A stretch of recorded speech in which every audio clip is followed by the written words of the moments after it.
Us people are just poems.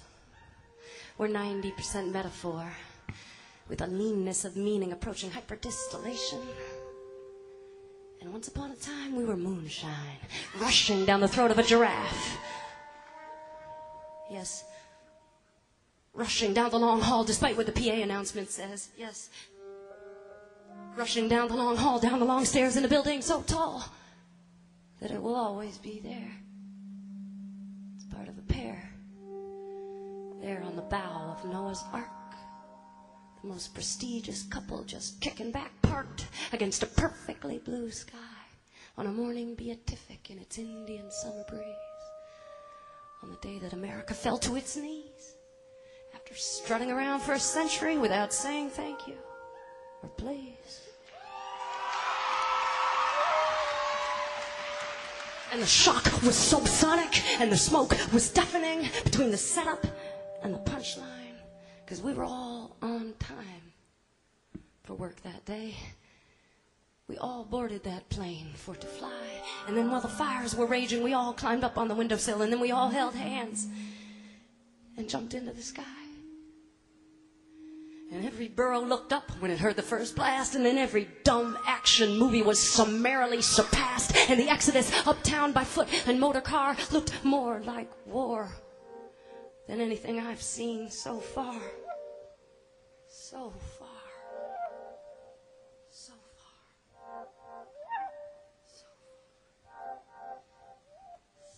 So fierce and ingenious, a poetic specter so far gone that every jackass newscaster was struck dumb and stumbling over, oh my God, and this is unbelievable, and on and on. And I'll tell you what, while we're at it, you can keep the Pentagon, you can keep the propaganda, you can keep each and every TV that's been trying to convince me to participate in some prep school punk's plan to perpetuate retribution. Perpetuate retribution. Even as the blue toxic smoke of our lesson in retribution is still hanging in the air, and there's ash on our shoes, and there's ash in our hair, and there's a fine silt on every mantle from Hell's Kitchen to Brooklyn, and the streets are full of stories, sudden twists and near misses, and soon every open bar is crammed to the rafters with tales of narrowly averted disasters, and the whiskey is flowing like never before, as all over the country folks just shake their heads and pour.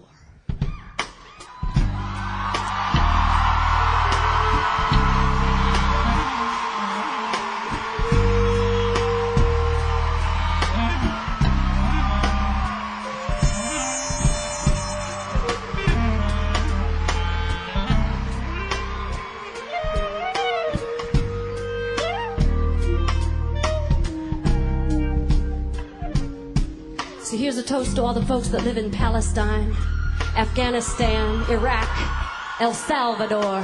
Here's a toast to all the folks living on the Pine Ridge Reservation under the stone-cold gaze of Mount Rushmore. Here's a toast to all those nurses and doctors who daily provide women with a choice, who stand down a threat the size of Oklahoma City just to listen to a young woman's voice. Here's a toast to all those folks on death row right now, awaiting the executioner's guillotine, who are shackled there with dread and can only escape into their heads to find peace in the form of a dream. Peace in the form of a dream.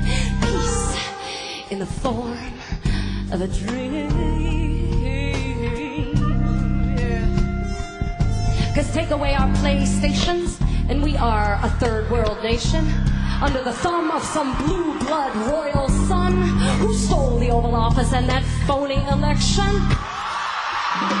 I mean, it don't take a weatherman to look around and see the weather. Jeb said he'd deliver Florida, folks, and boy, did he ever. And we hold these truths to be self-evident. Number one, George W. Bush is not president. Number two, America is not a true democracy. And number three, the media is not fooling me, because I'm a poem heating hyperdistillation, and I've got no room for a lie so verbose. Yeah. Yes, I'm looking out over my whole human family, and I'm raising my glass in a toast. Here's to our last drink of fossil fuels.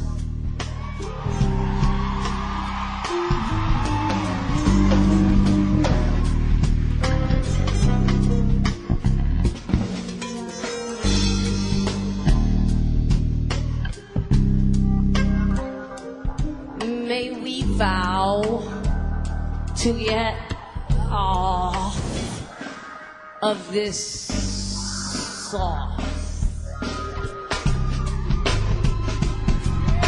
Shoo away the swarms of commuter planes. Find that train ticket we lost. 'Cause once upon a time, the line followed the river and peeked into all the backyards.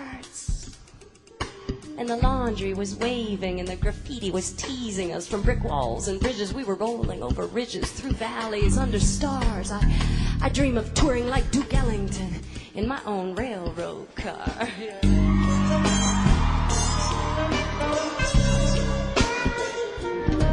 I dream of waiting on the tall, blonde wooden benches in a grand station aglow with grace, and then standing out on the platform and feeling the air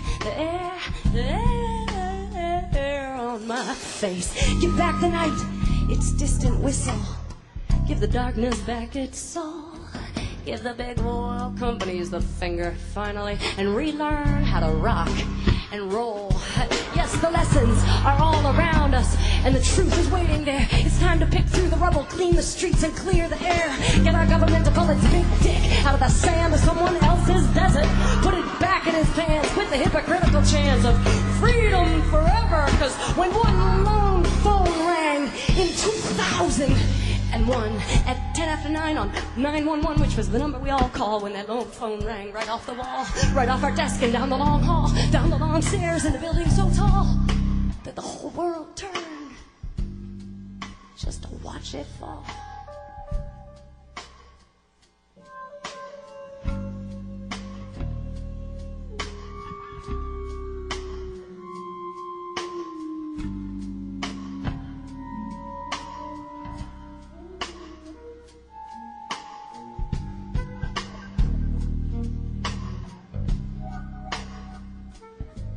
While we're at it, remember the first time around? The bomb, the rider truck, the parking garage, the princess that didn't even feel the pee. Remember joking around in our apartment on Avenue D? Can you imagine how many paper coffee cups would have to change their design following a fantastical reversal of the New York skyline? It was a joke at the time.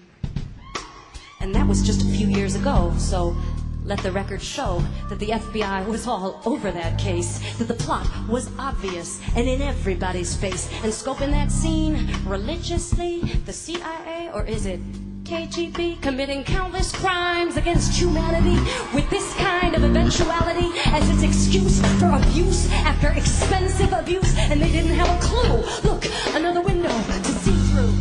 Way up here on the 104th floor, look, another key, another door. 10% literal, 90% metaphor. 3,000 some poems disguised as people on an almost too perfect day. Must be more than pawns in some asshole's passion play. So now it's your job, and it's my job to make it that way. To make sure they didn't die in vain. Shh, baby, listen.